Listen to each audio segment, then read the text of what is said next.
I saw this post and fell in love with it the other day. Maybe you haven't heard in a while. Shout out to all the men who are doing the work to be better men, to all the men working to be better fathers, to heal the trauma from their past, be better brothers, sons, friends, and partners. Your commitment is truly what the world needs more of. We all need each other to some degree. Hello, beautiful people of the world. So, this is a disclaimer because I want to be clear when I say this. I don't speak for every woman out there in the world. I don't. I feel like every woman, especially within the trucking industry, can or has a right to advocate for themselves. I'm speaking from my own personal experiences in which some of you all may be able to relate to. So as y'all see what the title says, are women naive in the trucking industry? I wanted to do a poll so bad, but I truly believe I know what the status would have been. So let's jump into it. It's been a freaking year! Yes! Since I bought my truck May 9th last year, 2020, I purchased my 2013 DD15 Freightliner Cascadia, and by the grace of the Most High, it's been a year. Rough, but manageable. Very manageable. Now, these 5 things, I'm going to just list them out, and then I'll elaborate on them afterwards. Number 1, I did not know or understand the importance or the severity of having a local mechanic out of your state, your hometown. It's extremely imperative.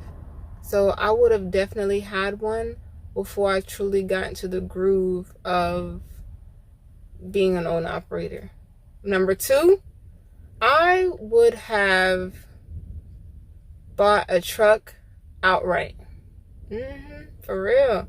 Because, and this is, to each their own. I personally would have bought a truck outright, 25 to maybe 30 grand. I'm not opposed to older trucks because, like, older trucks, new trucks, they all do the same work. It just depends on your overall financial aspect, what you have going on for you. Number 3, this is where my tax write-offs would have came in. I would have bought a tank. I don't know about you, but I would have enjoyed the fruits of my labor by purchasing a tank and finding some type of hazmat contracts that direct clientele to where I was hauling nothing but hazmat loads. I like the tank.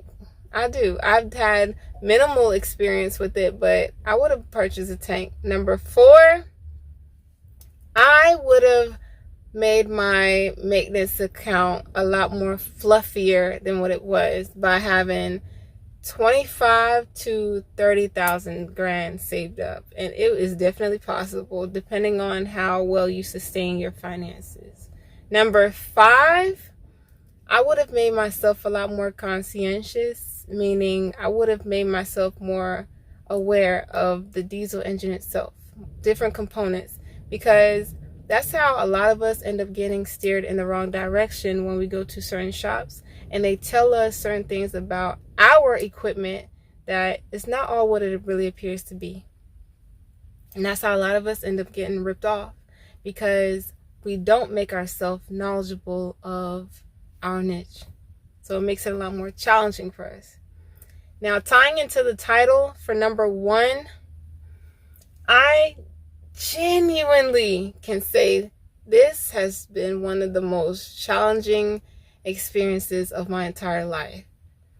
Purchasing a truck in a male-dominated industry and encountering certain mechanics, because I don't feel like us women out here, many of us, I don't think it's the fact that we're naive, right?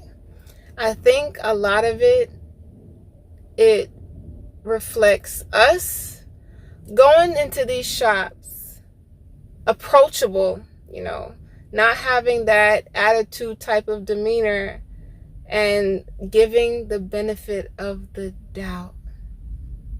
Sometimes, I don't speak for everyone on this one, but I may go into these shops with the utmost respect. I'm going to treat you how I want to be treated, right? I may be friendly with you. I may be kind to you, but a lot of it may be misinterpreted for something of what it's really not. And that's where the misunderstanding comes into play. Because I know from the heart, there are certain men who would have not questioned other men based off the way they've questioned me, for reasons being men on men type of engagements, they don't cross certain boundaries because they just know not to. That's not what they do. But with certain men that I've encountered at different shops, in which I don't go back to a second time, they end up doing that. And it's so frustrating because business is business. I don't like to intertwine anything personal with business related, so it becomes very frustrating. And I know a lot of times that in ways I've been spoken to, some of these men are not going to speak to other men the way they talk to me. It is what it is. My best benefit is not going back to entertain that type of energy. I just go somewhere else. One of my biggest challenges, I would say, out here as an owner-operator, in which some of y'all may experience or not, is finding a credible, reputable shop in which I truly trust and I feel at ease to take my equipment back and forth to that facility. That's number one.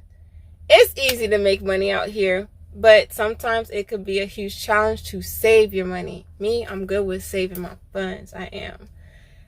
What I spent as an owner operator in year one was 19 grand in maintenance. I've never told no one that besides y'all. And it's been a lot, but I make a lot to dish out a lot. A lot of people often told me, oh, you may be making a mistake in being an owner operator. Some, very few, is not a bad mistake, but it gets expensive. It's true. If you want to take this route, I encourage you to do so. But make sure your pockets, your overhead, make sure your finances are in order. If not, it will eat you alive. It's like you have to keep up with the beat, keep up with the flow of things, and you'll be extremely successful. If you've been a company driver 10 plus years, 20 plus years, and you're comfortable doing it, be comfortable doing it.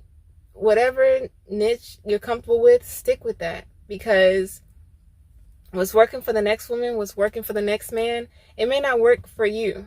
People have a way of doing things to make it work for themselves. Me, I allowed this to work for me because I see the overall picture in what I'm trying to do. Like I said, there's this business proposal I want to execute so bad. Just like with my overall book and the audiobook and the website, I knew I should have came out with the audiobook first.